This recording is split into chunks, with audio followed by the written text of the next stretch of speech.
Welcome back, everybody, to This Is My Bourbon Podcast. I'm your host, Perry, and with me, just like he always is, until he's gone for a week when he goes to Disney. Yay! It's the Whiskey Mutant Eric. I'll still be here. Well, you'll still be here next week, even though you're not here. And the reason behind that is because we got a special episode being released as the first episode of the new year. And that is going to be our live episode, our live show that we recorded with some of you folks who are listening. In Lexington, Kentucky, with Kenny Coleman from Bourbon Pursuit. I still remember how he felt on that couch. What? Nothing. I'm just going to let you go for a second. I was just reminiscing. Yeah, no, I could tell. Anyway, in the meantime, though, this is episode 363. It's our last episode of the year, which is crazy. Yeah, he's not coming back. But yeah, before we go too far, I just want to say thank you to you, Whiskey Mutant. Well, thank you for another fantastic year. Another year, man. Of TIMBP, even though it's had certainly its highs and lows. As we had to kind of recenter ourselves a couple of times. Well, thanks for putting up with me. But I mean, I almost ruined the show several times. So did I. But we're still here. We're still here. Stronger than ever. And just want to say thank you all too for listening, for watching, for just hanging out with us for another go round. And this has genuinely been one of my favorite years of content that we've done. I know I say that just about every year. But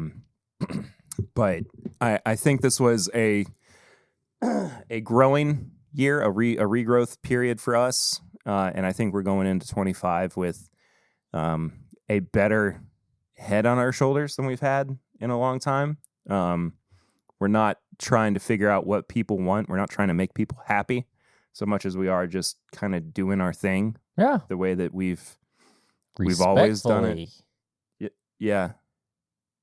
Sure. Anyway, I'm having fun with it. I know I sound depressed, but I'm not. I have my allergies acting up again because it's 55 degrees in December in Lexington, Kentucky. And it was like 20 just like a week ago. Uh-huh. And it's great. It's a lot of fun. Kentucky weather! It sucks. You know what doesn't suck? I do know. Patreon.com/MyBourbonPodcast. For as little as $1 a month, you can support the show over there. But at $5, you get all the bonus stuff. You get Pours from the Floor, a special episode we do where we finish bottles that are sitting on my floor. Mm-hmm. We also do a pregame chat where we kind of get warmed up, talk about something before the main episode. We talked about some stuff this week. Yeah, it's interesting. That's a word for it.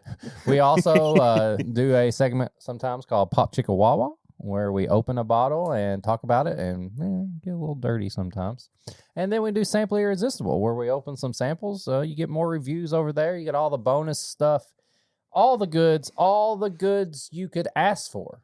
You can also join as a free member over on Patreon. If you don't want to join as a paid one, you can just kind of check out what we're doing over there without be a creeper. Yeah, just kind of lurk. Yeah. You can also pay for.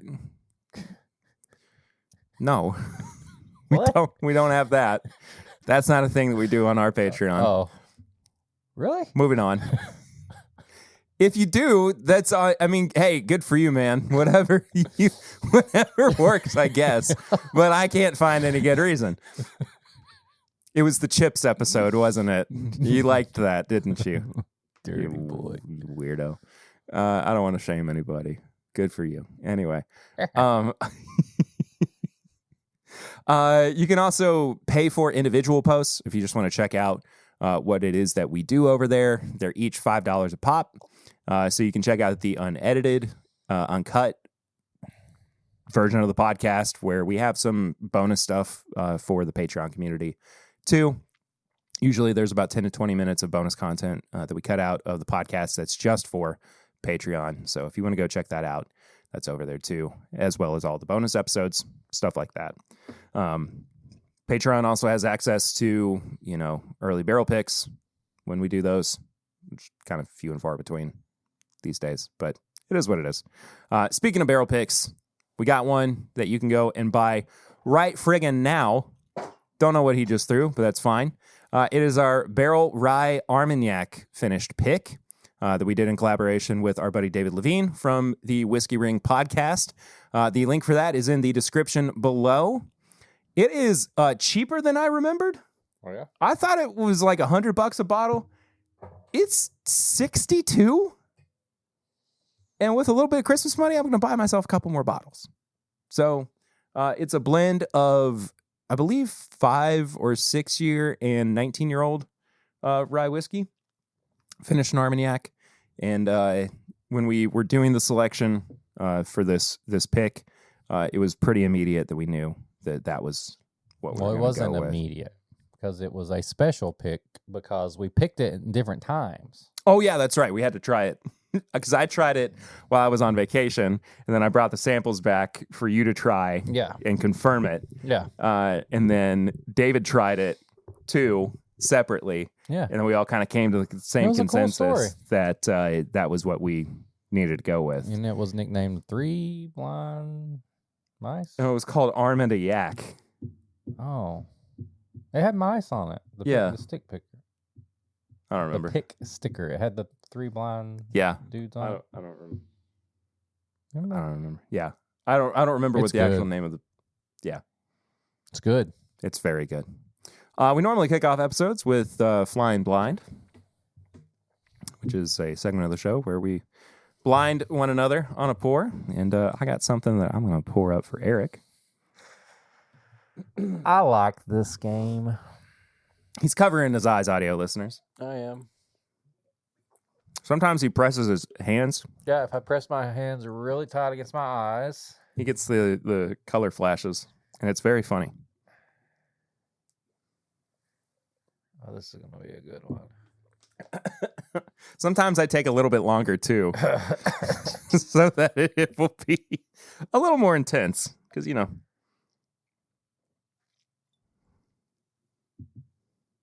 no peeking.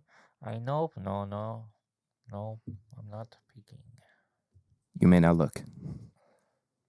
Is that a good one? Wow, he went cross-eyed. Oh. Okay, I'm back. Ooh, it's got some good color. Mm-hmm.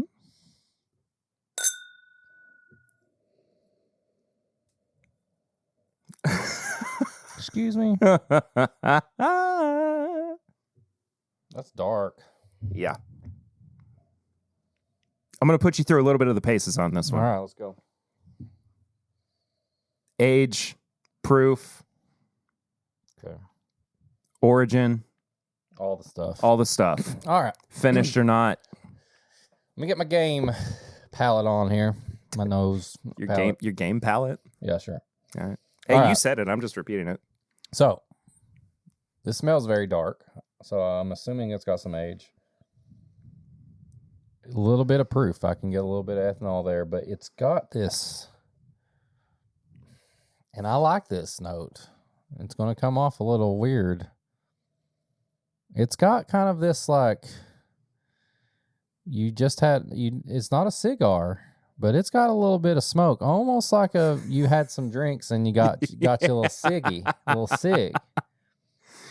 At the Clarion Hotel. I'm outside the Clarion. I'm bumming cigs, but it's a friendly smell. Yeah. Warm and welcoming. Smoky though. Smoky.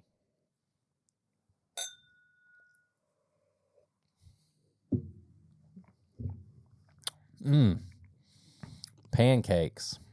It tastes like maple pancakes. Oh, that's good. Yeah. Now I'm getting, it's almost like maybe that smell was more of like a bacon, but it's like a little burnt bacon. It's got a little burnt bacon. Mm-hmm. And now it's all coming together. Bacon and maple pancakes. Making pancakes. Put them in the oven. Okay, so.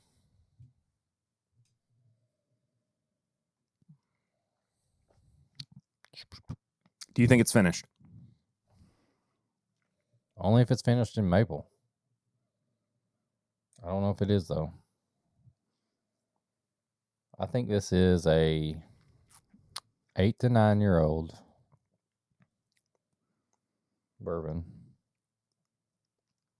114 proof.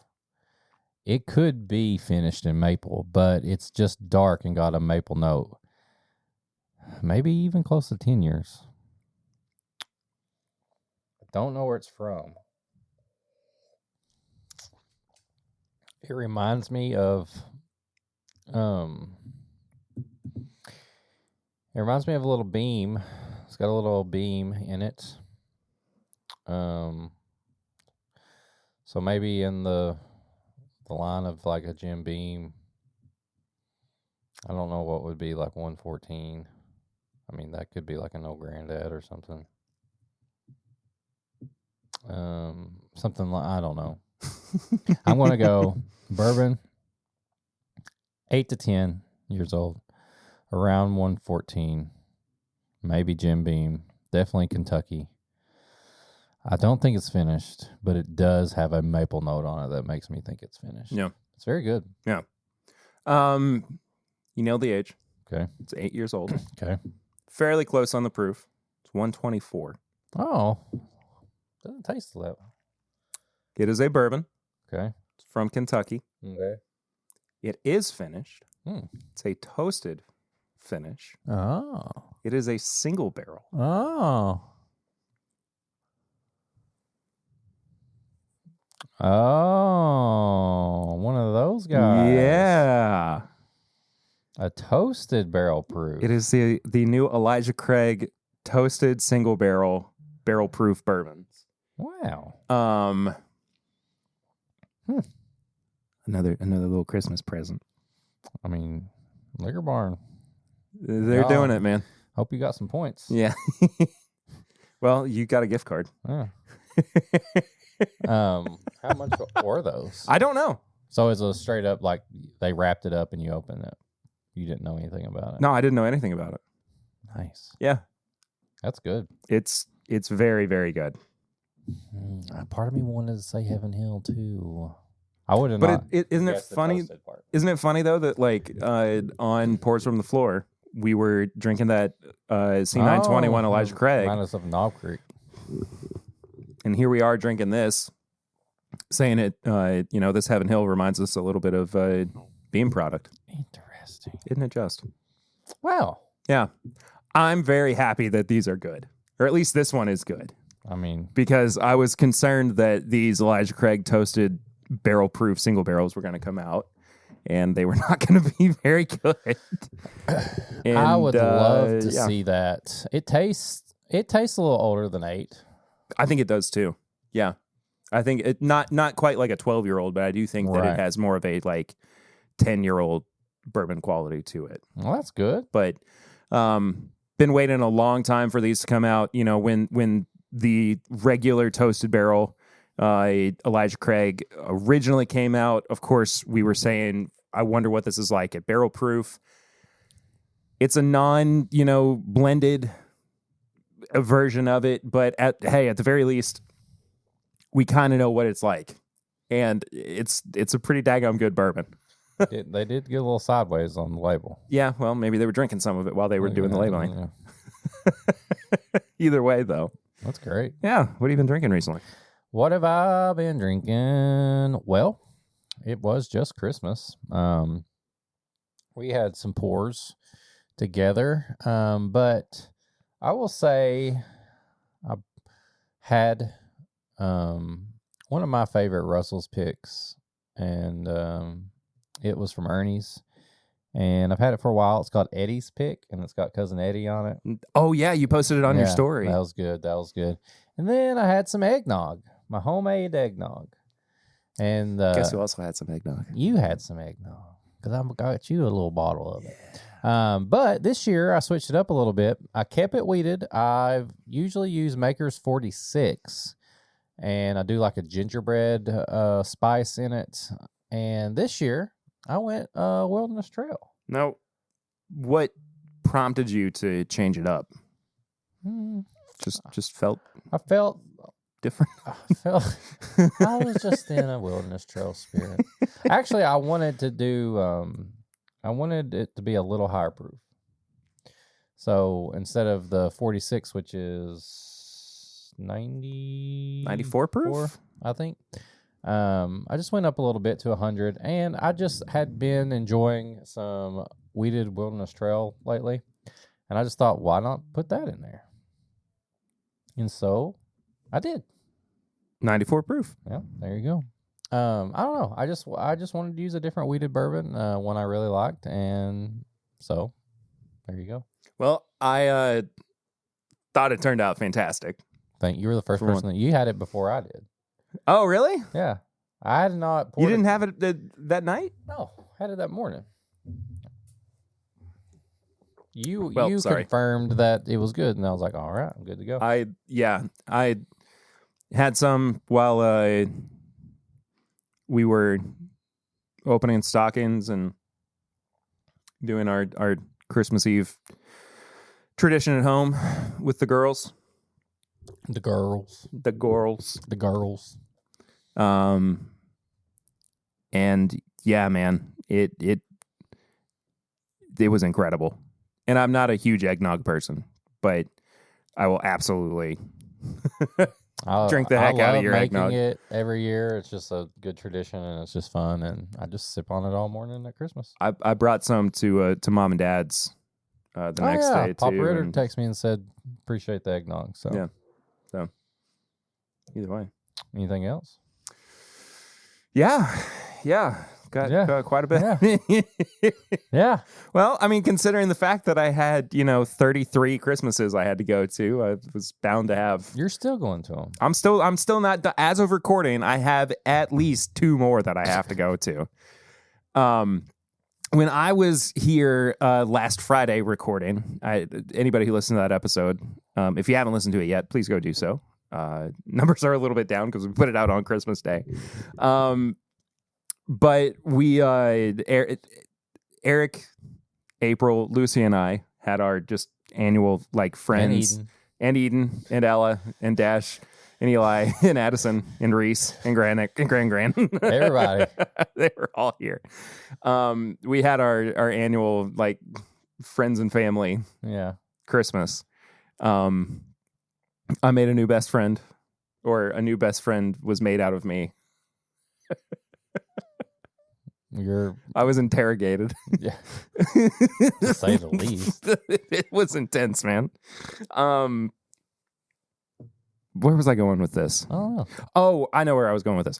You all were asking how many Christmases we had, and we counted, and at that time we were going to have 8, and it's going to be a final total of 9. By the time everything's said and done. That's about 8 too many. Oh, yeah. Yeah. But we'll have a big family, and they all... Yeah. Anyway. So, anyway. I just was taking a bag around, You're the bag man. To all the different Christmases that I went to. One of the best party tricks was the 15 stars platinum that got sent, and asking people if they wanted to try $300 bourbon. No questions asked. Multiple times I had people say, "I think this is my favorite bourbon I've ever tried." Really? Yeah. Yeah. Good Shout for them. out. Good. To 15 Thanks, stars. 15 stars. Yeah. Talk about you later too. Trying to think what else. Lucy made up her Yuletide cheer. That's what mix. It's called. Yeah. I couldn't remember. I was thinking of the Christmas mix. I kept calling it the Christmas mix in our text messages. Drink a lot of that too. Yeah. With Wild Turkey 101. It's phenomenal. She made a Yule Mosa out of that too on Christmas Day. Nice. But I also for Emma, who got engaged this week. Congratulations. As well. She wanted a French 75 with it, which is gin, champagne, and then some other ingredients. But it's really That's fancy. It was good. French 75. It will get you feeling Mm-hmm. some kind of way. I just wanted a Strangers on the Rock or something. There's a really funny TikTok of her hanging out with one of her friends who had like just given her a ride, and like she was dependent on her friend to take her places. And like she was at this friend's house and they were watching Strangers Pray at Night. And he was like making her recreate scenes from the movie while it was happening. Oh, that's funny. And it's that shot where she's looking at the girl in the car with the keys. Oh, yeah. And it like the camera pans to the TV with her dangling the keys, and then it pans over to Emma and she's like, "Ooh," with the keys. It's so good. Anyway, sorry. It's been a long week. I can tell. My brain is fried. I always try to have a little like special pour with my dad on Christmas too. What y'all have? I brought the rest of the William LaRue Weller. Oh, that's nice. And we finished that off as well. But he and I also split a. You remember the fog stout from Goose Island that we had? He and I split one of those as well on Christmas Day. Cool. Otherwise, I've had some different ryes. I've been in a huge rye mood. This week I killed a TKO from Rare Character, and so had violent. some more. Oh, it was messy.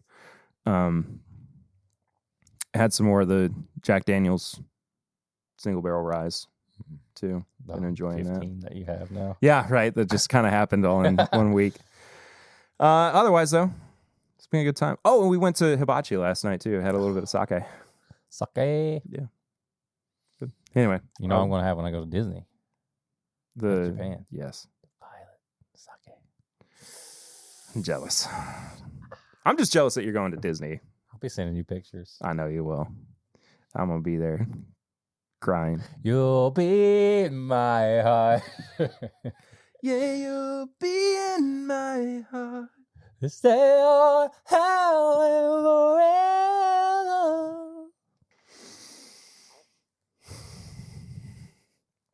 Are you ready? Ready as I'll ever be. Okay. I think. Hold on. I wrote some words. Is it a funeral? I'd like to thank my... No. Okay. Your sponsor? So, this is where you do like... Da, da, da. Here we go. Yeah. So, first of all, I think this has been an amazing year for bourbon and rye. Yeah. Like, genuinely, I had a very tough time with my top 10, just in terms of like trying to squeeze everything in there. Right. And I did it a little bit differently than I have in the past. So did I. You did most everything just off the dome. Yeah, off the dome. On my way home here. No, I didn't. Okay. I will say, I told Perry, I was like, I'm not going to like stress about it, because sometimes I would spend like weeks and I'm like, oh my God, I got my list. I was going to go more from the heart, but full transparency, I was actually putting together 3-bedroom sets and all this stuff on Christmas. My fingers were bleeding from, the little Allen wrench that never left my hand all day long. Mm-hmm. But I had cramping. Yeah. I mean, my knees were hurting. My back's fingers. hurting. Oh, it was bad. Yeah. But I had starting to sweat. I've talked about this before in Tips and Bits, the Complex Sneaker Podcast, Sneaker Show on YouTube. I have to watch it because they show so many shoes. It's like I can't listen to this podcast. Yeah, of course. But they do their like top sneakers of the year. But also Complex Con, like the big Complex thing, they do like sneaker of the year, and they'll count them down. And that's almost like your big general consensus, like your big brand, like magazines doing their top whiskeys. And it's always going to be the big hyped shoes, the ones that, people probably didn't get. And I didn't want to do that because I wanted to include stuff I actually was able to get, or I tried multiple times. And when they did their personal list, they really looked at shoes that they liked, but they wore a lot. And I was like, that's a good, like, you can say you tried a whiskey and like, this is a great whiskey, but if you went back to something or if you actually got a bottle of it, like, that's kind of what I looked at it. Like, not necessarily, maybe I didn't get a bottle myself, but I was able to try it multiple times with you. Maybe I got it at a bar.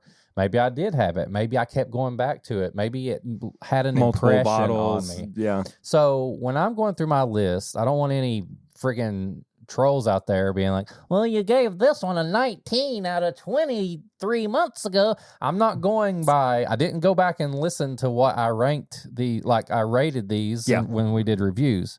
Some of them might be on there, but these are not my top like scoring whiskeys of the year. These are the 10 that I remembered. Felt the most connection to. I felt the most connection to. I can think about them. I don't have to like really ponder about it. I'm just kind of putting them in order right now in my head as we're going through it. I do have a honorable mention list, and I do have some disappointment lists. So I don't know how we want to go through that. Well, I say we start with the most disappointing because that's traditionally how we've done this. I think it gets the bad taste out of our mouth. How did you do something different? So the thing that I did differently this year was I actually sat down and tasted through quite a few side by side and back to back to determine where they fit in my list. Yeah. There were a couple that I felt were going to make it onto my list, and then once I tasted them, to remind myself of how I felt about them, they didn't make my list. Gotcha. And then I even tried them next to another product that I thought wasn't going to make my list, and it did make my list. And I had to text a particular person about it because how excited I was over it. And I'll get to there's certain things that I will and won't talk about in that capacity. The other thing too is that I realized that there were some feelings that I had about particular bottles, and this is kind of, in the same vein, where I thought that I really, really knew where things were going to land for me, and I was surprised at how things were shaken up when I sat down with them and actually tasted through them. Gotcha. And it wasn't ever like a perfect, I'm going to taste all of my top 10 or the things I think are going to be in my top 10 because I don't have access to all of them immediately. You know what I mean? Mm-hmm. That being said, though, I went into this knowing pretty quickly what some of these were going to be, where some of these were going to land. Okay. Either way, though, I had one that last minute snuck in there, surprised the heck out of me. Nice. And I actually have some for us to drink together. Okay. Too. Okay. So all that being said, let's start out with our most disappointing this year. And this is not a definitive list. This is also not an order of like, these are, the number one most disappointing for me. I'm just thinking of stuff that I just can't believe. Yeah. I mean, you got to look at last week. Yeah. But last week I feel like is an anomaly because here's a good. Okay, let's talk about that for a second. We're talking about Old Fitz. We're talking about the Old Fitz 11 year that we tried last week on the podcast. Again, if you haven't listened to that episode, a quick little recap. We tried it and came to the conclusion that something was off with our sample that we got from Heaven Hill. And I did a little due diligence and asked a few other creators what they thought of their sample. Nothing but positivity. Something's wrong. Something was wrong with our sample. So I'm excluding that whiskey from any contention. Okay. Just across the board, the fall Old Fitz bottled and bond 11-year-old release off the table for me because asterisk.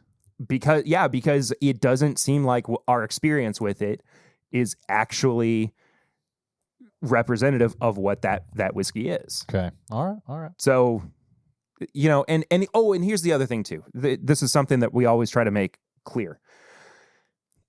I think this goes without saying, but just so we can definitively say it, we only put whiskeys on our list that we have tried. Yeah.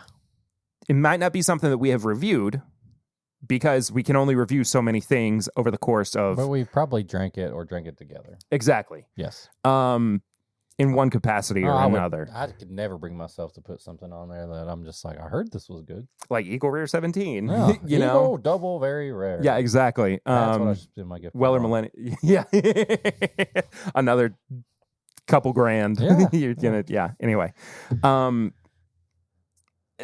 Also, the point is never like, you're going to be able to figure out what's going to be at the top of our list just based on how we rated them throughout the year. Sometimes that happens. It's very rare that it does, but by and large, it's kind of a vibes thing. A lot of people do it based on blinds. I think that's cool.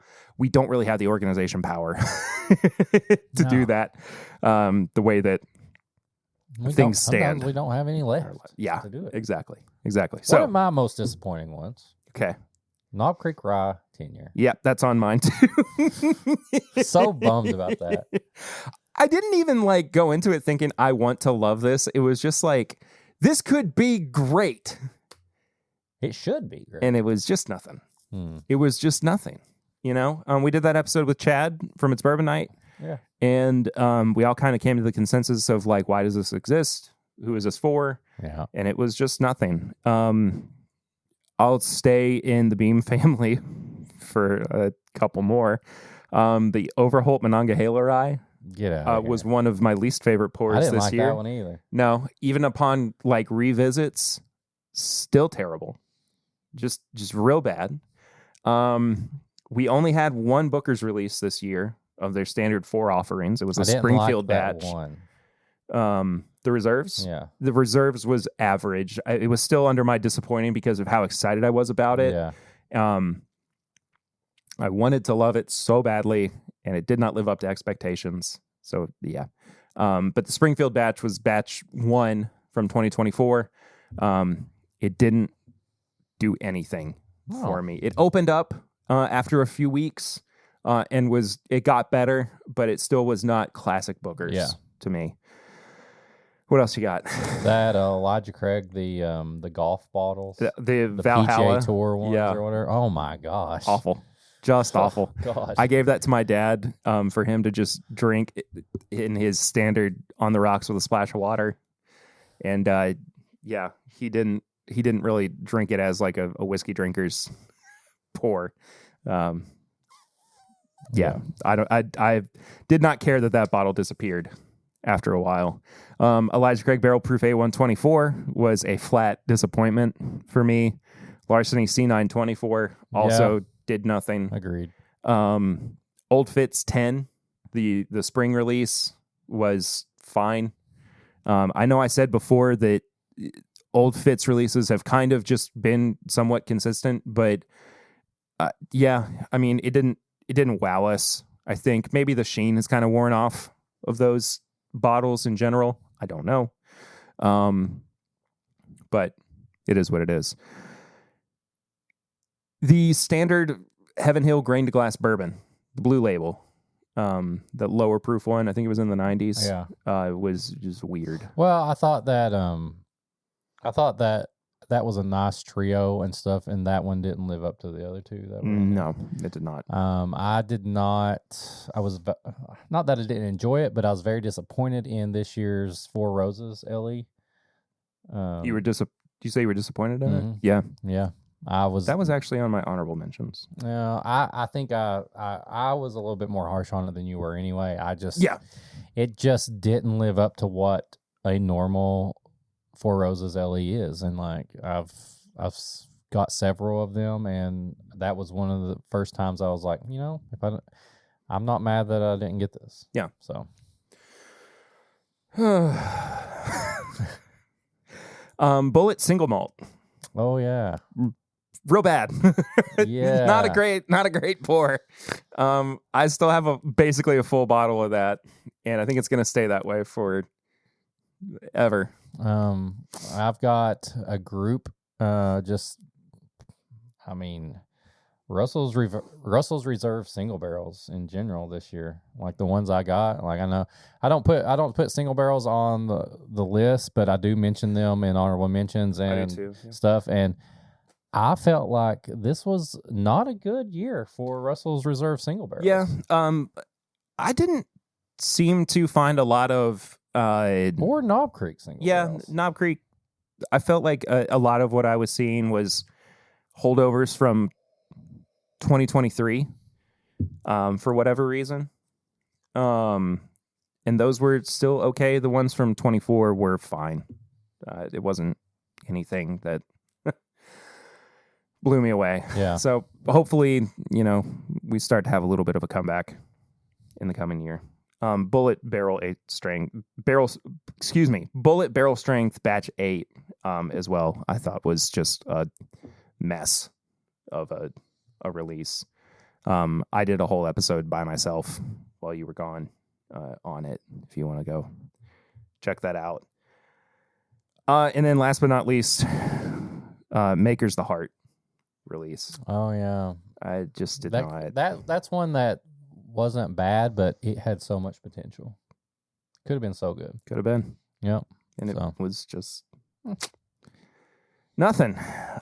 So this is something else I did a little bit different this year with my honorable mentions. I also included what I thought was the best thing I had to drink this whole year. Oh, just not a release to this year and just something you had. Well, it was released this year, but it wasn't really a release for the public. You know what I mean? I see what you're saying. This is where like the single barrels kind of come into play. I think it may be the same thing. I don't know. we might wind up with the same. So before we go to honorable mentions, if either one of us say an honorable mention, but it's on our list, are we just ignore it? We don't bring it up? Probably. Okay. I would say so. All right. And then I think once we get to our top 10,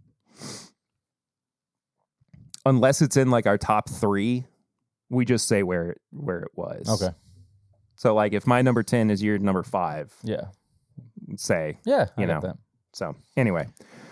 So through our honorables, I'm going to save what my best whiskey that I had this year until last was.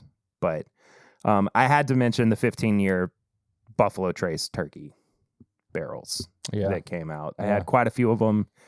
Every single one of them was just phenomenal.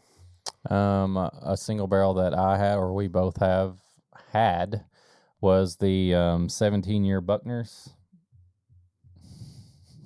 Is that your favorite pour? That's my favorite pour this year. I mean, deserving. I mean, that's just hands down the best whiskey I had this entire year. I mean, there's a reason that I took money and I split it 3 ways with people just so I could have a quarter of a bottle or whatever. It's so good. And I've got like an ounce and a half left, 2 ounces left. Because I was given a few ounces of it. It wasn't because, I drank all of it that quickly. Right. I've got to say a whole huge, just general, like the single barrels that we have shared with Chade from Rare Character. Oh my gosh. I will say, I mean, we've talked about it. Like we got to try a little snippet of a Buttercream Dream. I tried it multiple times. Yeah. Oh, sorry. No, I'm just saying, that might be one of my top whiskey pours of the year. But I will say the Brook Hills and all these single barrels that we've got to try or have been gifted, the KOA series has just blown me away. The TKOs, the Rios, the silver ones, I think those are wheated.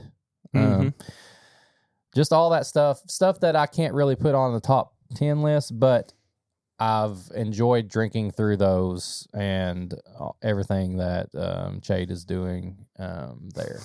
So I'll put that on my honorable mentions. Yeah. Old New Riff. Old New Riff is on mine too. On the honorables? Uh-huh. Yeah. I really wanted to put this in my top 10. Old New Riff and New Riff 8-year bourbon. Yeah. That's also in my honorables. Mhm. But I just I kept fighting to find a place for it in my top 10, and it just It's really good, but it's like it just couldn't fit it in there. Yeah. Like if I had an 11, it would probably be an 11 or 12. Another one on mine is you'll have to help me because I can't remember what it's called, but I remember it a lot. Is that 15-star? But it's the finished one. I was like, I've not liked the finish.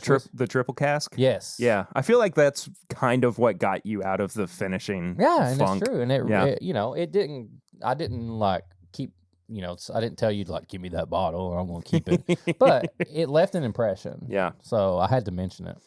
This might come as kind of a surprise that it winds up in my honorables, but it's my favorite shelf standard release that came out this year, and it's the re-release of Beam Black. Oh yeah, the 7-year.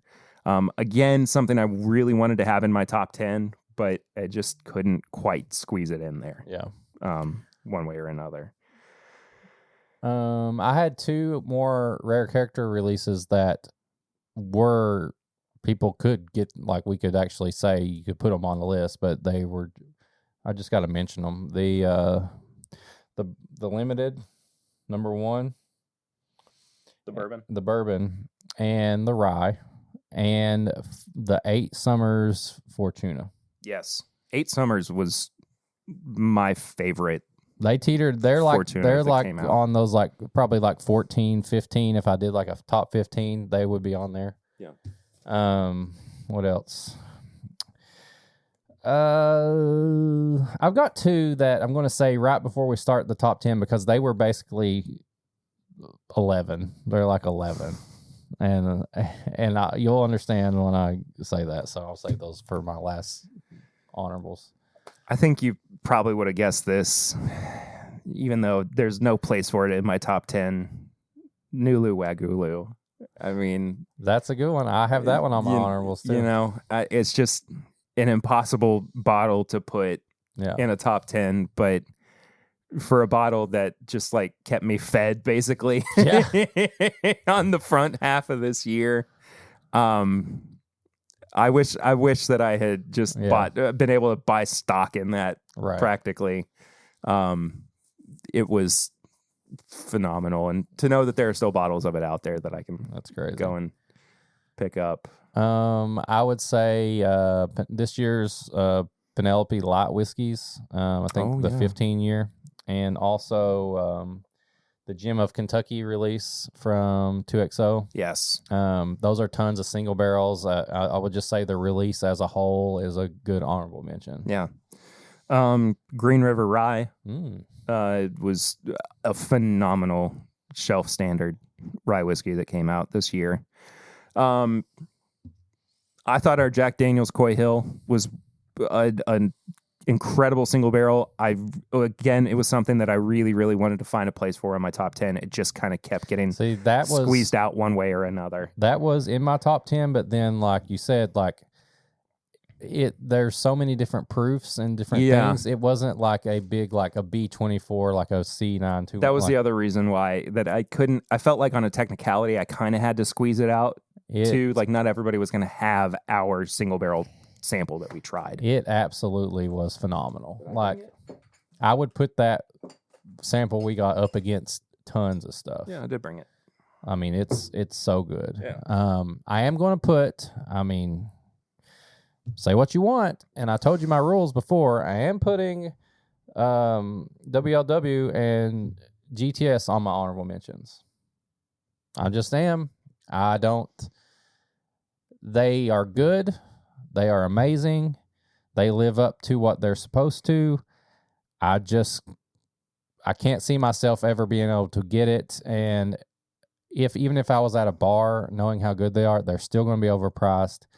I just love the fact that I got to try them, and I highly recommend them. But I can't put them on my personal top list just because they didn't leave that impression, because I don't think that I'll even have them again. I think that's fair. And I mean, I even like up until right now, I'm having that debate too. Yeah. And I'm kind of like going, I could kick them off.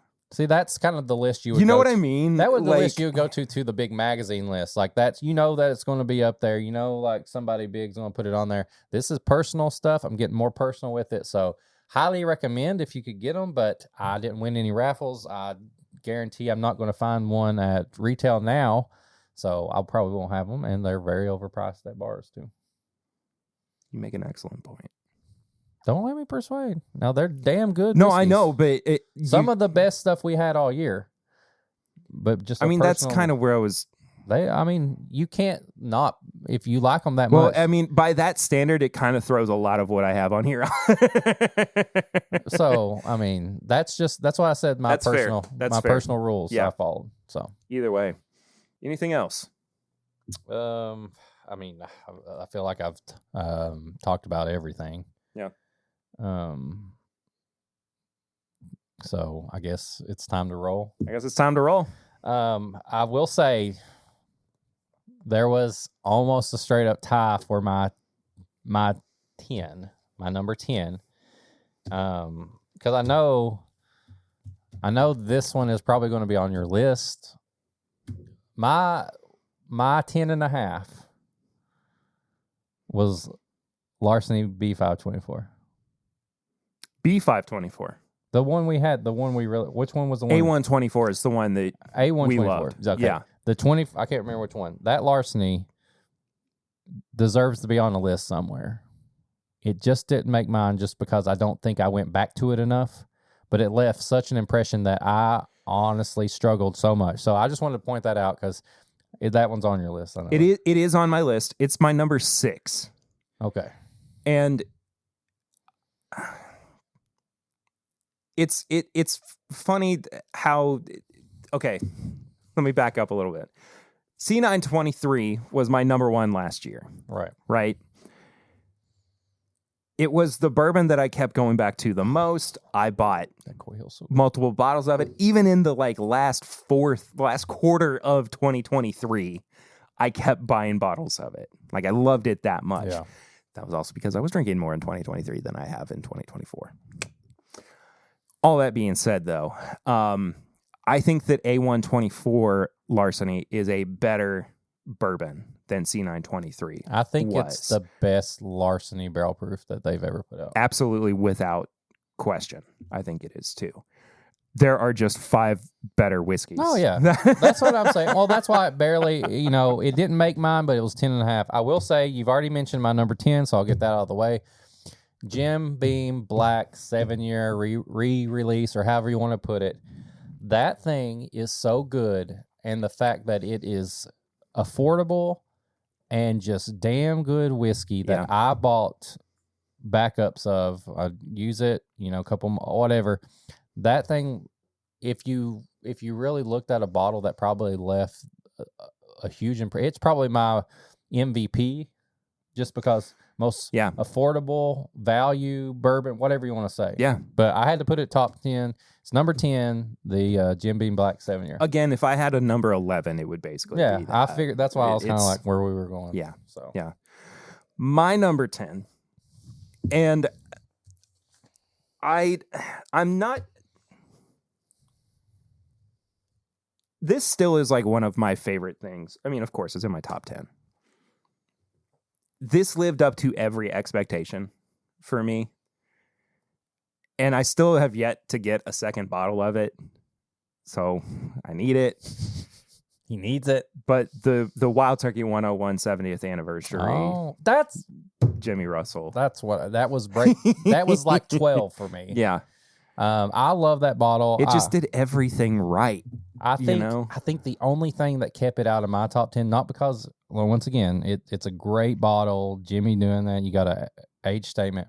It just was just like a little. It was an elevated 101. You know what I mean? Oh, I get it. And it was like, right there. But I think that's for me why it made it into my top 10 because it was elevated 101. It brought the age statement back. It's the perfect representation of what Jimmy Russell did for Wild Turkey, what makes him so special as that master distiller. I was struggling with it too. But yeah. My number 9, and I'm kind of cheating with this, but it's impossible for me to not put these on the same tier because of how great these bottles are. But it's the rare character limited releases. Specifically the Bourbon and the Rye batch 1. They are the ones that I have spent the most time with, that I have been able to enjoy the most and revisit. Rare character, the bourbon is specifically what kicked something off of my list that I thought was going to make it onto my list. I will not reveal to anybody other than Eric what it was. Oh, interesting. But when I went back to it, it was almost undrinkable. Really? Just young and grainy, and it like completely lost everything that we loved about it when we first had it. So that's crazy. I didn't think about that. Yeah. But I think Chad absolutely knocked it out of the park with these. I agree. I will 100% agree on that. I think, I'm even more excited for batch 3 of the bourbon because it hit over 120 proof. What did we get on this one? It was 113. Yeah. So that was 9. That was my 9. My 9 is the Sneakerhead blend from 2XO. I knew it was going to be there for you somewhere. That basically made my honorable mentions. I have pretty consistently put the 2XO, what are they called? The Icon series. That's right. And this one specifically this year, I mean, I've already mentioned sneakers. This took inspiration from a hobby that I also love and put it into a blend. And you did a whole episode on your own. Yeah. These all hit about the same. They're around that, like 15, 16 pointers when I put them on. Pretty much. They're always consistent. I think $99 for them is great price. This one in particular, though, was special to me just because it is called the Sneakerhead Blend, and it was made for the passion of sneaker culture. And there ain't no other whiskey that has a Sneakerhead blend. You know what I mean? Yeah. So I had to put this number 9. I think last year I put 2XO around that kind of top. Oh, I don't remember. I think it was my top half of the thing. I can't remember. Either way, there it is. Sneakerhead blend, number 9 for me. What's your number 8? Number 8 is a New Riff product. And it's 8 years. And it's the 8-year rye. One of the best ryes I had all year. I was so happy I got that bottle. Went to New Riff to get the old New Riff. They had it there. Talked to my friends there in the gift shop that are always so nice, always remember me, always say they, shout out the podcast. That rye is so special to me. I love it. And 8-year New Riff rye. My number 8 is William LaRue Weller. Oh, baby. It was very special. It was. It was genuinely to have been so disappointed by last year's, and I know that like last week we came back and revisited it, and it has gotten exponentially better than what we remembered it being last year. I felt like this year's was a return to form. I mean, it was damn good, man. It was incredible. And, you know, to me, when I do these lists, I know that it's difficult to like parse the allocated release stuff out. But sometimes it's just kind of like, but it's like, on another hand, people can go out and they can try this at bars. They can do tastings with exactly. this. There's a good chance you can win it in a raffle. It's not unobtainable. Yeah. So I don't see any reason why you should feel bad about putting it on the list. I just didn't, but I can't deny that it's phenomenal whiskey. Yeah. My number 7 is this year's Maker Cellar Aged. Really? See, it was better than last year's, but I still didn't get enough. No, I thought this year's was really, really special. Okay. More special than WLW. Well, beat it. Wheated bourbon versus wheated bourbon.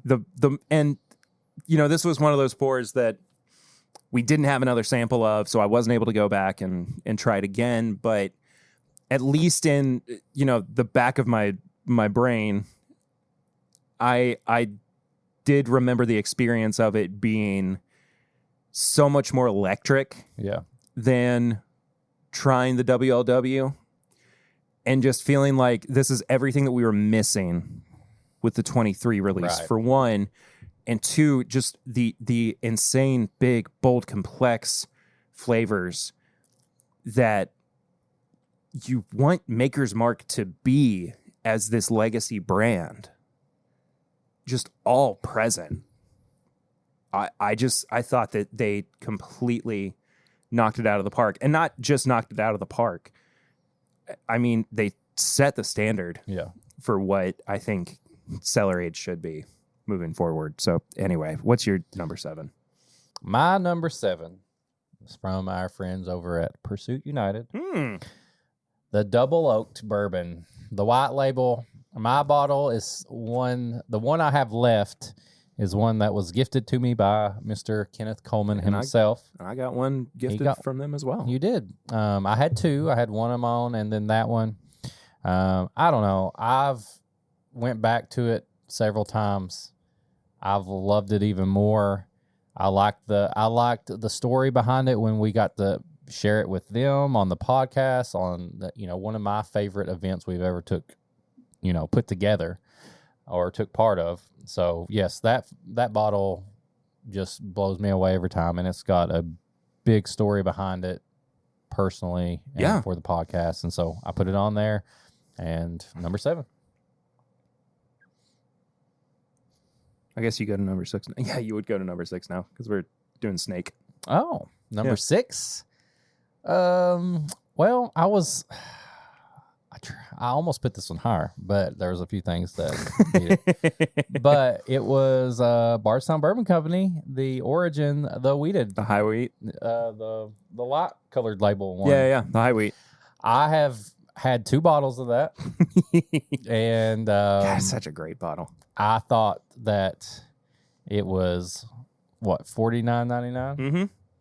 and it kicked half the asses of things that were out at the time for that much. And as far as wheated bourbon goes, I think it's a lot harder to stand out with a good wheated bourbon, and they friggin' nailed it. And I love that bottle so much. So yes, that's another one where if I had expanded to like a top 15, it would have been like 13 for me. Yep. So, y'all know what my number 6 is. It's the Larceny Barrel Proof A124. Again, the best that they have ever made. Larceny Barrel Proof. I don't know what 2025 has in store, but I'll say 2 things. 1, they got a lot to live up to with Larceny Barrel Proof. And 2, they better friggin' turn the train around on Elijah Craig Barrel Proof. Choo choo. Because holy crap, what a year of ups and downs. To the point where like I thought about putting B524 on my honorable mentions, and I just couldn't bring myself to do it. Yeah. Like, good, not great. You know? again, A124 was on my most disappointing. Yeah. Just a nothing burger of a bourbon. A nothing bourbon. A nothing bourbon. Now we're getting into the top 5. Top 5, baby. Right? 1, 2, Yeah. 3, 4, 5. Okay, I wanted to make sure that I didn't know, have an extra one on there. I was like, did I have enough on there? Because this is the first year that I didn't like number my list. I just went by, Just like they're all over the place. Yeah.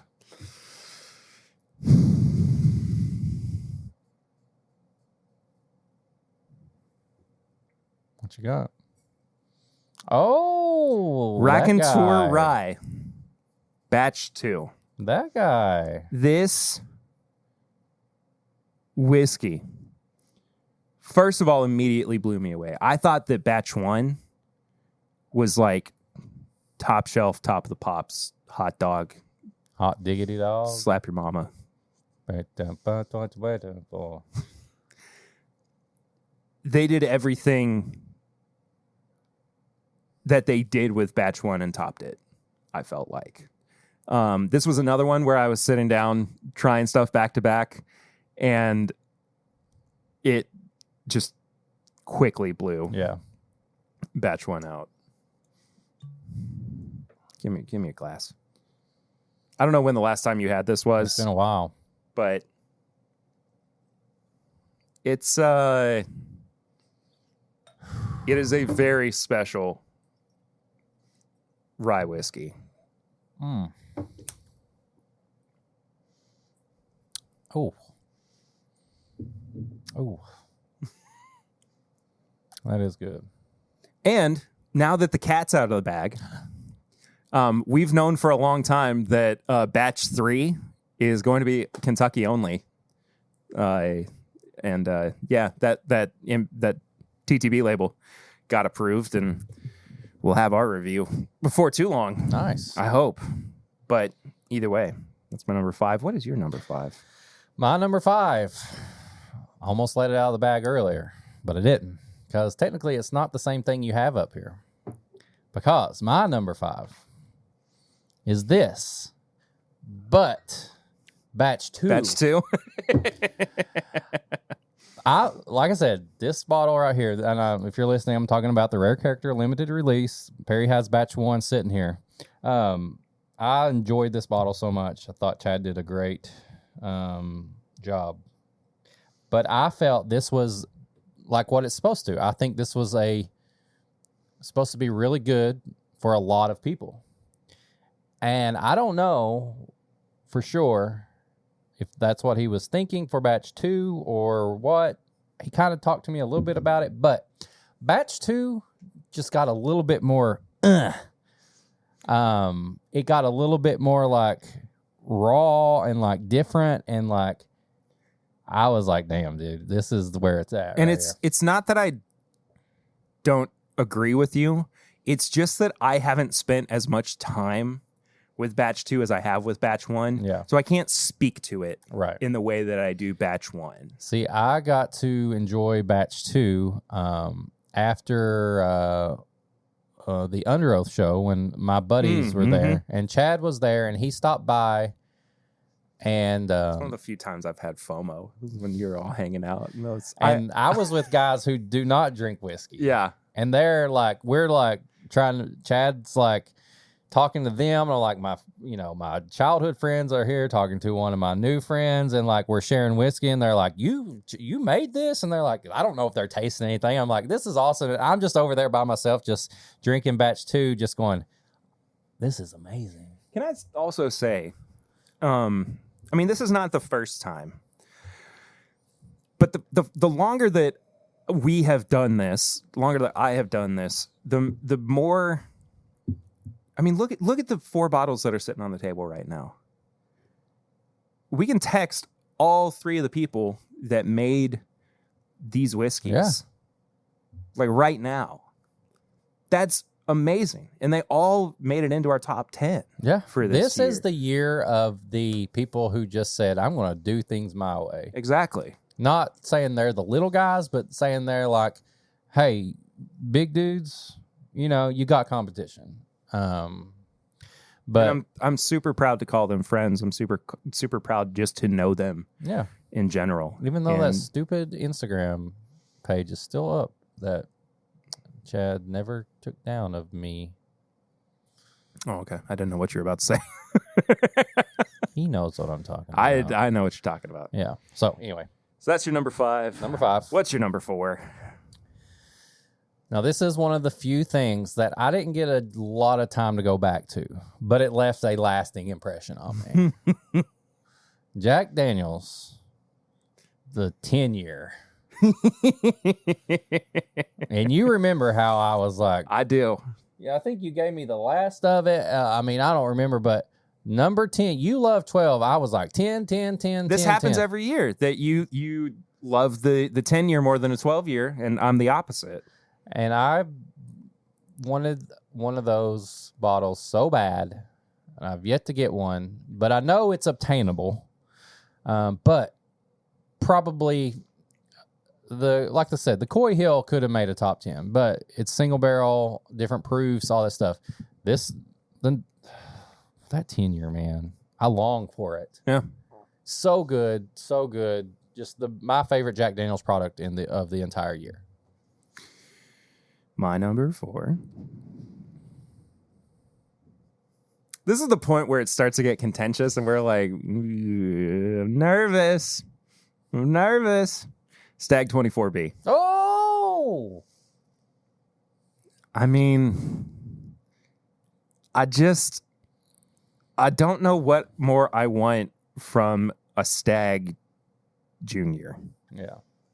Than this beautiful little complex, dark, sweet, rich 8 to 10-year-old bourbon. Just a bundle of joy. That ideally should be about $70 a bottle. But if it pops up on secondary for a little bit more, I'm going to pull the trigger on it. Mine was $69.99. Yeah, mine was double that. But I would pay triple. But I mean, it is what it is, because you don't find it in stores that much. And but you can, though, is the thing. But you can, yeah. It's not like George T. Stagg, right? Which is exactly my number 3. Once again, fucking good whiskey. It was incredible, and just amazing. I mean, I can't be mad at you for putting that on there. I had to go back and try it a couple times yesterday, just to really make sure that my experience with it is exactly what it was. And it's exactly what it was. It's so good. Through and through. And I don't know. Do we want to go ahead and have the rest of this right now? It's up to you. I mean, it's up to you. I mean, there's only what? It's not going to get any better sitting in that. That's true. I'm going to save my rye for later. All right, so I'm so excited for this. Brand new. Because that is a damn good whiskey. You probably need more. Yeah, you just gave me all of it. Look at Terry's pour right here. Sorry, audio listeners, love you to death. I gave Eric a full ounce. I think this looks pretty good. And I gave myself a quarter of an ounce.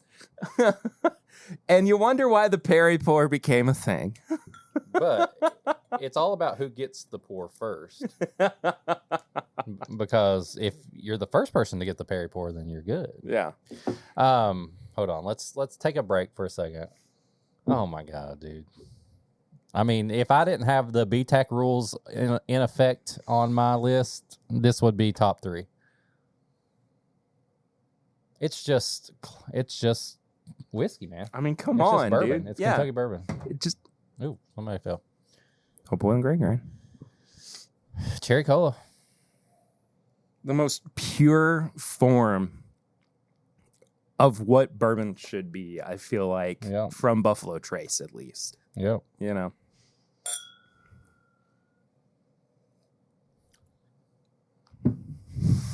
Damn. Shut it down. That's incredible. It is incredible. So, what are we on? My top 3? You're number 3. If I could, this may be cheating, but in my opinion, and other people could get this whiskey was one of my favorite things made this year. Not only because it's delicious and it's straight up my alley, but because I may have had some inspiration in this. This is so good. My number 3, Fortuna. The one before. Yeah. I think it's batch 7. I think it is too. AKA the mutant batch. The mutant batch. Because it's phenomenal. Phenomenal. Whiskey. It literally, anything that I ever dreamt of, like a barrel proof whiskey just being made for me, that's what it is. A lot of love was put into that and a lot of thought, and I appreciate that batch. And I mean, you all may have it, you may not. I've got a bottle over there. But yes, number 3 for the year, Fortuna batch 7. My number 2. Tell me. Stag Junior. 24B. 24B. Yeah. That bottle, it came in late. It came in so late, and it came in so hot and so aggressively. And I just like, it was almost the Taylor barrel proof from that year. I mean, whatever year that was, 21, 22? 21? I don't remember. This thing, I'm not even going to pretend to know. It might as well be GTS. Yeah. It's got all the cherry cola, all the darkness. Like, it's like a GTS Junior. It is. If a true bottle was to be called George T. Stagg Jr., that would be it. And the fact that I walked in to Ernie's and there was a bottle sitting there and they're like, oh, yeah, well, glad you got in there. Glad it's going to somebody like you. Normal price, $69. I mean, I almost put it number 1. I really did. There was one thing that was better. But that bottle, I hate looking at it because it tempts me so much. I know. I don't want to drink any more of it for a while. I'm going to have to put mine in the cabinet because, I mean, my Christmas picture on the podcast Instagram, you saw it, right? Yeah. So that hefty pour, That was the it went right back into the bottle because I was like, I'm not about to drink all that tonight. Oh my God. They remind me of each I know other. they do, and I had them side by side. Yesterday to determine whether or not I was making the right choice, and I did. Yeah. I did, because this George T. Stagg is just ever so slightly that much better. Yeah, it just is. But I got 2 pours that came in a little bit higher. All right. And I think we got the same number 1. Probably. My number 2, though, is the Dark Horse Cinderella story that I was not anticipating. Oh. I had a little bit of influence from somebody, though, who kind of kept bringing it up. I talked to him off and on. He'd say, I had this. Does he have a crooked camera? No. Okay. Does he keep receipts? No, stop. Okay. He'd say, I had this and it surprised me. He'd say, I tried this in a bourbon and Coke. And it was the best bourbon and Coke I ever had. And I realized we have a sample of this.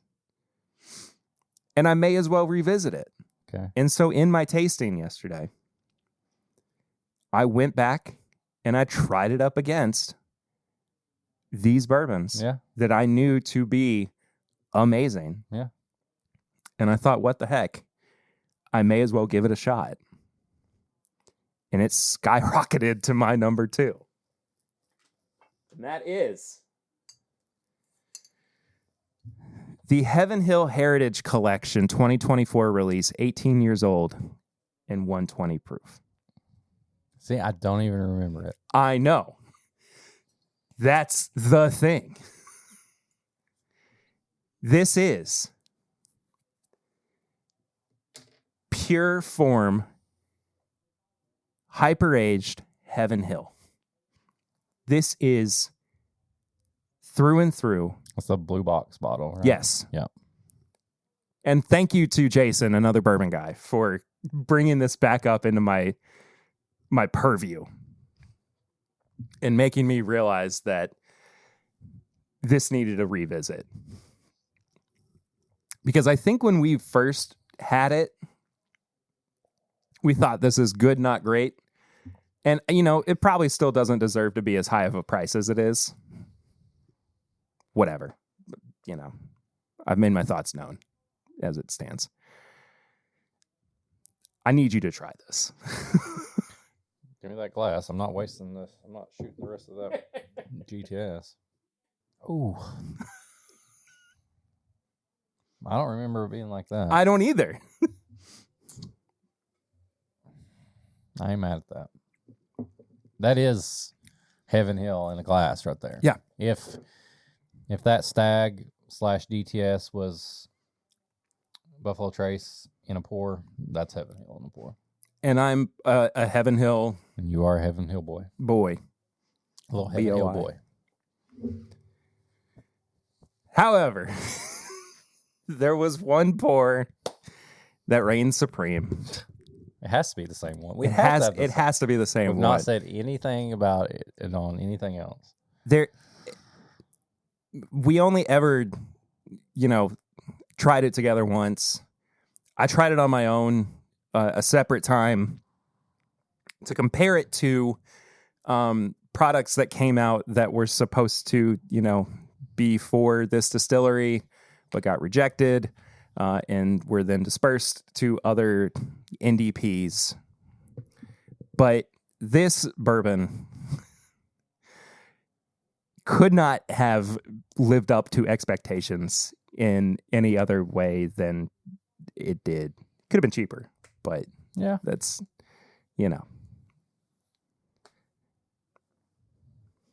One, 2, 3. Russell's 15. I mean, just listen, Russell, that was, other than the Jack Daniels, that's probably the only bottle that I didn't get myself. You're kicking yourself over. But listen, I had reactions of tasting things going, man, I want this. Man, I wish I could get this. I have never felt so mad at myself after I got to try Russell's 15. I have never wanted a bottle so bad and kicked my own ass so hard because I had multiple times the opportunity to get it because I was like, oh, I don't want to pay the extra. I tasted this thing. We tasted together. We had some after. We had, just the sample. I said, I may break my rule of paying over $400 for a bottle for this thing. The fact that I got so upset that I wanted a bottle so bad, and I was so mad at myself for not getting it at retail, which was $2.99, $2.50? $2.50. I left that recording depressed. It was one of the best things I've ever had. Yeah. Ever. Yeah.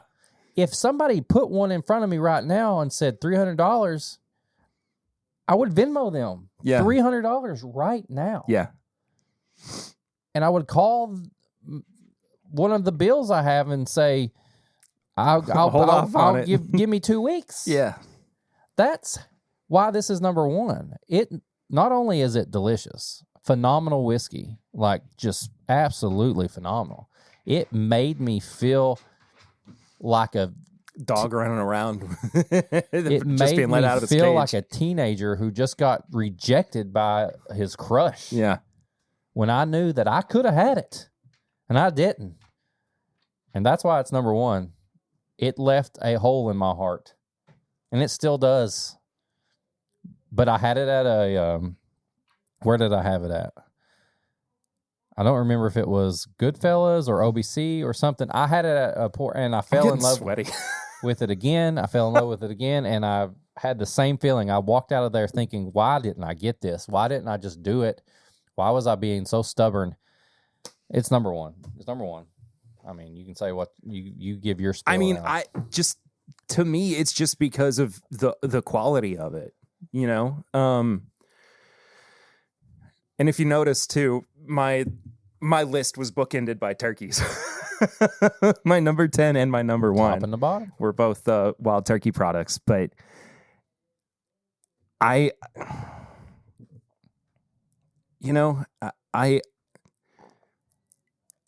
the thing I want the most in the world is to have exceptional, affordable wild turkey products.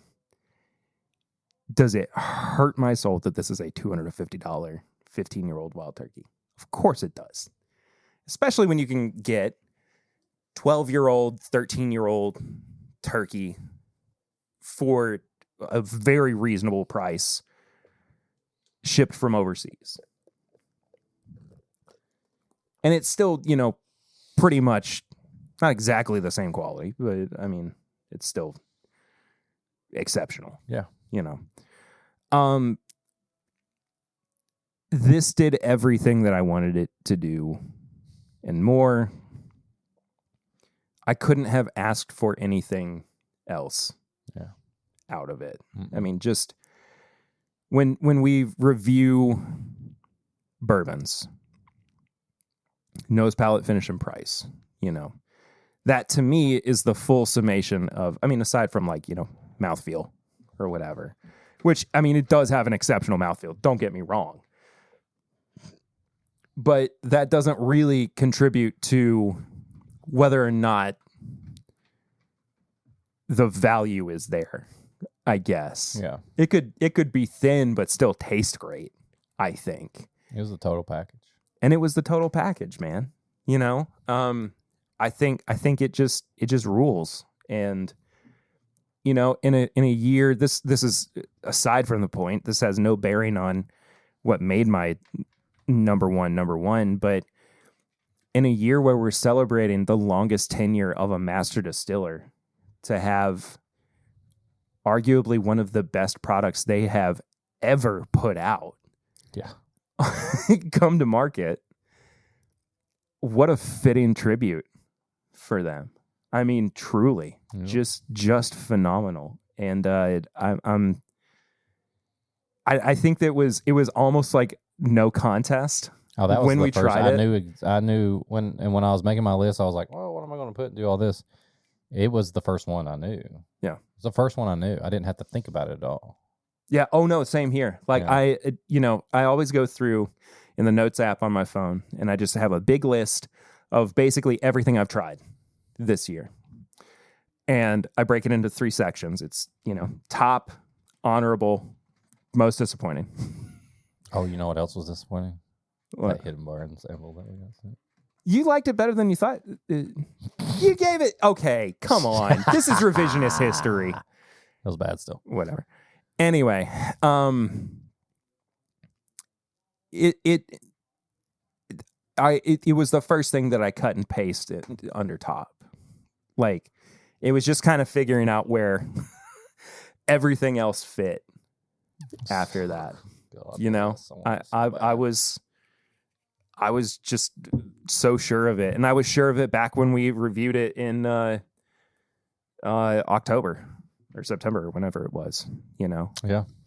I guess it was October because it was like right when I came back from baby break. But I miss it. Well, I gave you the rest of that sample. Did you finish it? Yeah, I did. Okay, good. I just wanted to make sure. Yeah. That's what I said. I had with you. Then after we recorded, I had some on that sample. I had a pour. So I literally probably had 2 ounces? Yeah. And I want it back. Yeah. So I want it. How much is on secondary? I don't know, because every time I see it, I stay away from it out of fear that somebody may catch me on a weird day. Yeah. You may get paid. I'm just saying. There it is. That's fun. It's a good list. Yeah. Did you have any surprises? I mean, I think I think the surprises were one. I think I hate to say surprise because it's like, I never realized how I got to shout Rare Character to the rooftops and Chad. Like, I never realized how much I would get into like these different like mash bills and these different like batches that he has. It's very surprising that I got into that. Was kind of like my little like Pokemon. Almost. I was not ready to, go full like MGP tater on it either, but I'm like, I think the biggest surprise, like you were saying, I think the biggest surprise is that we're at a point where these people that are getting their barrels and blending and doing their thing, like they're giving the big brands a run for their money. Yeah, I think that's what this year was. Yeah, it was definitely the year of like the big guys are not. I mean, yes, sure. Like my top 5 was basically 3 distilleries and a craft. a craft distillery. But our whole top 10 was like craft blender was just flooded with that stuff. Yeah, so. But I'm just saying, like, it doesn't feel so much like years past where it was like, and maybe this is just part of like bourbon evolution. The more that you get into it too, where it's like, you start out and it's like just Buffalo Trace and it's just Jim Beam and it's just blah blah blah blah blah. But it really does feel like we're at a point where the oversaturation of the market, the things that are really cutting through are actually people who have been drinking and enjoying and participating in a way that we also have. Like, I know what people like. Exactly. Yeah. And now they're the whiskey makers too. Yeah. I think it's, it makes me excited for what the next couple of years are going to look like. I don't even really like, I've done predictions in years past. But I think if we keep on this trend, I'll be happy. Yeah. But I would like to see better Elijah Craig barrel proof. I would like to see better Russell's picks. I would love to see, just a return to form of the things that we love. I would love to be like, we cut our teeth every on Russell's pick again, because right now I don't care if I get one or not. Right now it sucks. Yeah, it sucks. Anyway, we got one barrel ring. If you want to be part of the show and get your voice or text or picture on the show, you can call, text, or whatever. 859-428-8253. 859-428-8253. That is our direct line for the podcast. You can call or text us, leave a voicemail or a text message. We will check it out here live on the show. We got a message from our buddy W. Leb. Oh, yeah. From New Hampshire. I don't know what his name is. We'll never know. Nope. Truly. He says, Perry and Eric, okay, you guys win. I will forever be known as W. Leb. What? I mean, he never told us his name anyway.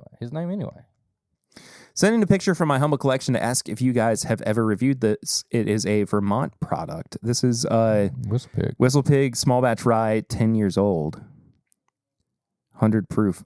We've actually never reviewed this. We've had Whistle Pig products. But this in particular. But this one in particular, no. We're going to have to do it. Maybe that'll be one of the first things we do once we get back. More Whistle Pig. The year of Whistle Pig. I want that piggy bank. Oh, we have to try the piggy bank sometime. I want the piggy bank. Yeah. So the answer is no. We have not yet. A couple of other things. First, I'd like to know if the bourbon you reviewed last week from Heaven Hill that you were so disappointed in is still better than the New Hampshire bourbon I sent you. You don't have to answer that if you don't want. Same level. I would say it's same level, yes, but only because, like, again, I think I had more fun drinking the... Oh, I definitely had more fun drinking the New Hampshire. Yeah. It was interesting and different, and it felt like we were being pranked by the... And I've never been able to drink... Old Fitz. Whiskey from a outlet mall.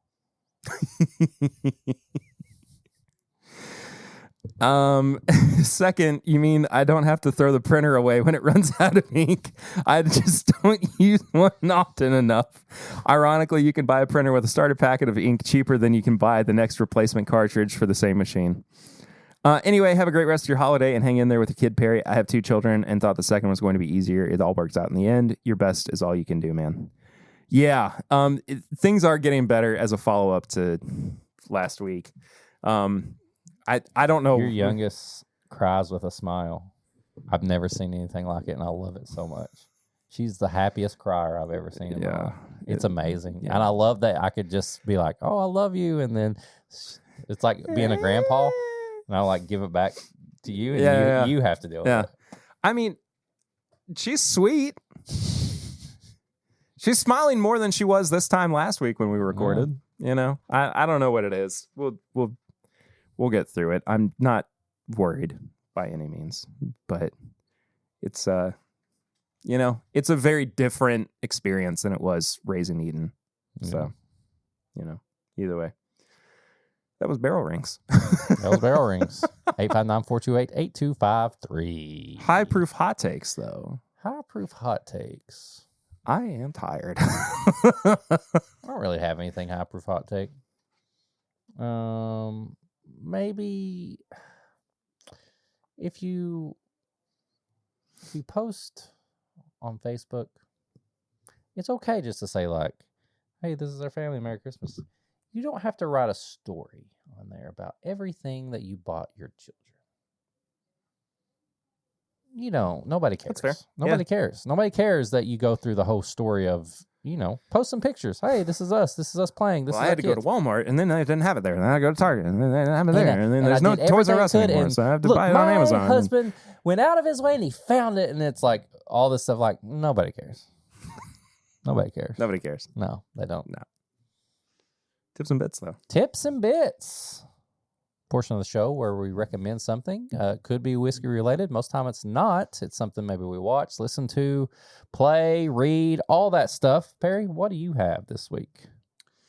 I don't know, man. I'll tell you what I got. My brain's not really operating at optimal capacity. There is a artist named Bill Murray. It's Bilmuri. And I thought we were about to have a conversation about. No, this is a band, Bill Murray. Oh, cool. And I've been listening to their new album. It's called American Motorsports. And it's basically somebody that used to play in a band, like the music you all know I listen to, like very like kind of hardcore, metalcore stuff. But now he adds that in, but he also sounds a little bit country. And I don't really listen to country, but this is my type of country where it likes the verse sounds country, and then all of a sudden there's a breakdown like in the chorus and stuff. That's amazing. You're like, whoa. And it's like, I don't know. I've been listening to American Motorsports for like 2 weeks straight. Bill Murray, my favorite album at the moment. Love that. Yeah. I'll do a couple of things. They've been updating Switch Online. Yeah. With some old Game Boy games. Nice. And they just recently put Donkey Kong Land on there. Like the super difficult Donkey Kong Land 1, 2, and 3. Oh. Those games are fantastic. They are incredibly tough. Well, Donkey Kong Country was never easy either. No, it was not. You not. put it on the Game Boy, Donkey Kong Land, like it's like which has basically 3 buttons. Yeah, you know, it's Diddy Kong had no chance. I killed him a billion times. Then isn't Baby Kong on one? On the third one. Third one, yeah. Poor baby, I killed him a ton. Yeah, I lose my patience very quickly, and so it's taken me a while to get through it. Y'all know I'm on Twitch too. When I live stream. So I wind up, watching a lot of people on Twitch as well. When I need some like quiet time and just like kind of let my brain relax a little bit too. 5 Hearts, 1 Room. Is that what? No, it's not 5 Hearts Under One Roof. Oh. That's 2 creators that have streamed that where it's very funny. One, it was very uncomfortable for was Will Neff. He streamed it for like, and he has a Yoda puppet that he does like creepy Yoda with, and it's very funny. And so he didn't stream like the whole game. He only streamed it for like a couple hours. But he did it where creepy Yoda was in the camera frame. And anyway, have you seen Omegle Kermit? I think I have. I'll just let y'all look that one. But there's also a clip of a creator named Mr. Arthur, where like he's watching. I can't believe I'm talking about this.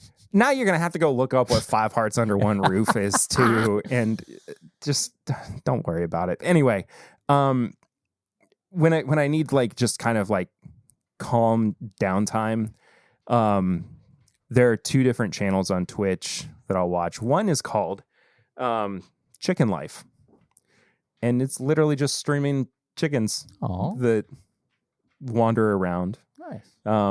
And the other is Alvea Sanctuary, and it's an animal sanctuary. You can go and support them too. Certain times during the year, Twitch will match your donations to them as well. So it's also for a good cause. Nice, but very, very cool. But you can kind of follow along with the stories of the animals that live there. But yeah, there will be times where like I'll be editing and I'll have like the podcast on one screen and I'll have Alvea Sanctuary's stream on the other screen, just so like I can have a nice balance of like work and peace. Nice. It's just just a nice way to relax. But if you ever wanted to interact with some animals over on our Discord, lots of animals there. Dirty animals. The only way to get to that is to join the Patreon, and you can go to patreon.com/mybourbonpodcast for as little as $1 a month. Support the show, and at $5 you get all the bonus stuff, the pregame chats, the bonus episodes we do before, first chances at everything. That's the place to go. Support the show. You can also support the show by buying some merch. bourbonshop.threadless.com. Perry's got all the new logo designs up there. A lot of different colors you can get. Got hats now. Mm-hmm. Awesome stuff there. If you want to send us an email, send an email to bourbonshop. Nope. This is mybourbonshop@gmail.com. Some people like sending emails. That's just what you do. Like I said earlier, if you want to send a text message, a picture, a voicemail, 859-428-8253. If you want to send us a sample or a package or snacks, anything like that, P.O. Box 22609, Lexington, Kentucky 40522. There you go. If you want to follow us on all social media, you can follow me at Whiskey Mutant. You follow Perry at PRitter1792, and you can follow the show as a whole at My Bourbon Pod. We also have a Facebook group. You can go in there, answer some questions. We'll let you in there. We post episode updates there, and then when we do live shows or anything, you'll get updates on that. Some people post, what they've been drinking, different things. Also, leave a review, leave some comments, all the stuff you can do, like, comment, subscribe. I had to give a guy a warning in the Facebook group recently because he was sharing stuff from another podcast, and it explicitly says that this is a group, like, if you're going to promote anything, it's got to be promoting for TIMBP. Yeah. And, like, these people just go and they mass share from this one podcast. And it drives me crazy when I see it in all these groups anyway.